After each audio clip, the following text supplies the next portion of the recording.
Hello friends, welcome to my new blog. তো আজকে একটা মেলাতে চলে এসেছি আমরা। আর মেলায় এসেই দেখলাম এই আইসক্রিমটা এখানে তৈরি হচ্ছিল।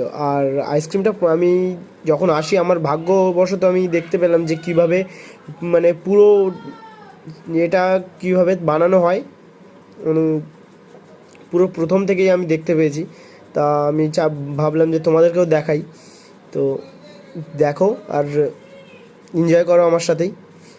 আর এর ভিতরে যে এর আগেও ওরা আইসক্রিম ওই জলগুলো ফেলে দিয়ে নতুন করে আইস, যেগুলো আইস এনেছে, ওরা কিনে এনেছে যে আইসগুলো মানে কিনতে পাওয়া যায় আমাদের এখানে, সেই আইস ফিলিং করছে আর পুরো প্রপার ফিলিং করবে।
ভালো করে আইস ভর্তি করার পরে এই রোলারটার ভিতরে ভালো করে আইস ভর্তি করে আইসে দেখেছো তোমরা যে লবণ দিয়ে দিয়েছে, কারণ যাতে আইসটা তাড়াতাড়ি গলে না যায়, তার কারণে আইস যে বরফ আইসের ভিতরে লবণ দিতে হয়েছে। আর ভালো করে মুখটা এঁটে দিচ্ছে, হাত দিয়ে আঁটার পরে আবার শাবল দিয়েও আঁটতে হচ্ছে। এই যেটা দিয়ে মারছে এটা শাবল, তো শাবল দিয়েও আঁটতে হচ্ছে। আর এটা খুবই কষ্ট, কারণ এটা বানানো দেখতে যত ভালো লাগছে তার থেকে বেশি কষ্ট হচ্ছে, কারণ ঠান্ডা জিনিসে আমাদের হাত দিতে কেমন লাগে আমরা নিশ্চয়ই অবশ্যই জানি আমরা সবাই। আর এই এতক্ষণ ধরে ভিডিওটা আমি করছি, তো আমি তো কেটে কেটেই দিচ্ছি ভিডিওটা, কিন্তু আর ভাইরা কতক্ষণ ধরে করছে আমি সেটা নিজে দাঁড়িয়ে থেকেই দেখেছি। মিনিমাম দশ দশ নয় সরি 20 থেকে 25 মিনিট ধরে এটাকে ফিল করতে হয়েছে ভালো করে। ফুল বরফ ফুল ভর্তি করতে হয়েছে। আর ভালো করে ধোয়ার পরেও ভাই এতে যে আইসটা জমছে, প্রথম প্রথম প্রথম 3-4 বার যে আইসটা জমেছে সেটাকে ভালো করে ফেলে দিচ্ছে ভাই। মানে পরিষ্কারের দিক দিয়ে একদম পরিষ্কার পরিচ্ছন্নই রাখছে সব কিছু। যে লবণটা দিচ্ছে ভিতরে সেটা কোনো রকমভাবেই বাইরে আসতে পারবে না। তো এবারে যেটা দিচ্ছে সেটা হচ্ছে ক্রিম। যে আইসক্রিমের, আপনারা যে মটকা আইসক্রিম খেয়েছেন সেই সব আইসক্রিমের যে ক্রিমটা হয় সেই ক্রিম দিয়েই এই আইসক্রিমটাও বানানো হচ্ছে। তো খুবই সুন্দর লাগছে দেখতে।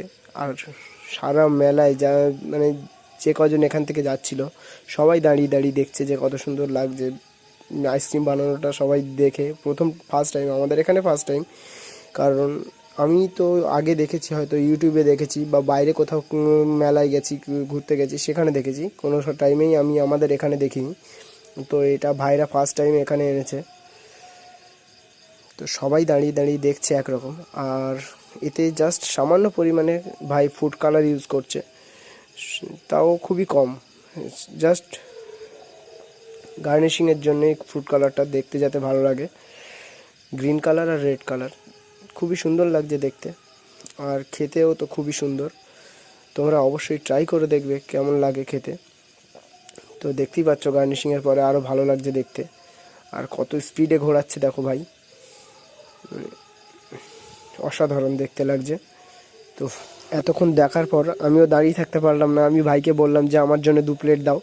মানে আমার সঙ্গে আমার ভাই দাঁড়িয়ে ছিল সাইডে, তো আমি সেই কারণে 2 প্লেট নিয়েছি। আর কোয়ান্টিটিটা দেখো কতটা দিচ্ছে, প্লেট পুরো ভর্তি করে দিচ্ছে, আর খেতেও খুবই অসাধারণ। দেখো প্লেটটা দিয়েছে, দেখো কত সুন্দর, কতটা বেশি দিয়েছে। মানে আমি ভিডিও বানাচ্ছি তার কারণে নয়, বা ইউটিউবার বলে তার কারণে নয়, সবাইকে এরকমইভাবেই পুরো প্লেট ফুল প্লেট দিচ্ছে। তো কোয়ান্টিটির দিক দিয়ে ভালোই, ও রেঞ্জটাও খুবই কম, রেঞ্জ মাত্র 20 টাকা। তো অবশ্যই তোমরা ট্রাই করে দেখো, আর কমেন্ট করে অবশ্যই জানিও যে কেমন লেগেছে তোমাদের ওখানে, বা যারা যারা আমাদের এখান থেকেই ভিডিওটা হয়তো দেখছো তারা অবশ্যই কমেন্ট করে জানিও যে আমার গ্রামের মধ্যে কারা কারা দেখছে, তাহলে আমি বুঝতে পারবো। তো অবশ্যই সাপোর্ট করো, চ্যানেলটাকে সাবস্ক্রাইব করো যদি ভালো লাগে, আর লাইক করে দিও আমাকে। আর টাটা, বাই বাই, দেখা হচ্ছে নেক্সট